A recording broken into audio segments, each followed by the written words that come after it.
গুরুত্বপূর্ণ নয়। এতক্ষণ আমাদের দলের সাধারণ সম্পাদক যা বলেছেন, তাহলে বিএনপি যেটা বলেছে, তারা আজকে সেটার বিপরীতে সেই বাজেটই আবার করতে যাচ্ছে।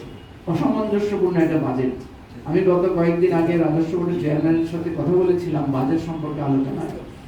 আমি ওনাকে খুব বেশি কনফিডেন্ট পাইনি, কারণ আপনারা জানেন যে আমাদের গত বছরের যে রাজস্ব লক্ষ্যমাত্রা ছিল প্রায় 1 লক্ষ কোটি টাকা রাজস্ব আদায় হয়নি।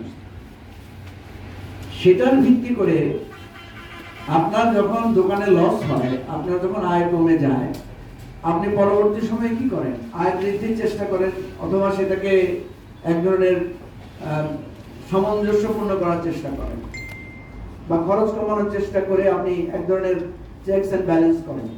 কিন্তু আমরা দেখলাম যেখানে গত বছর প্রায় 4 লক্ষ কোটি টাকা বাজেট ছিল রাজস্ব আয়ের প্লাস মাইনাস, সেখানে ওনারা 1 লক্ষ কোটি টাকার কাছাকাছি প্রায় 97 বা 98 কোটি টাকা কালেকশনই করতে পারেন নাই, অথচ এই বছরে 6 লক্ষ কোটি টাকা রাজস্ব আয়ের টার্গেট নিয়েছেন।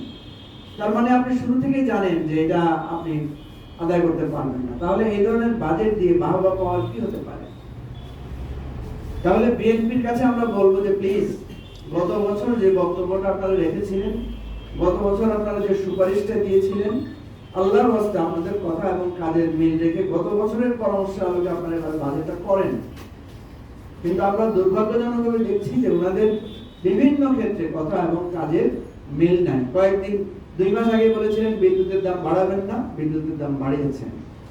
6 মাস আগেই বলেছিলেন ইরান যুদ্ধের সময় যে তেলের মূল্য, গ্যাসের মূল্য বাড়ানো হবে না, ওনারা বাড়িয়েছেন।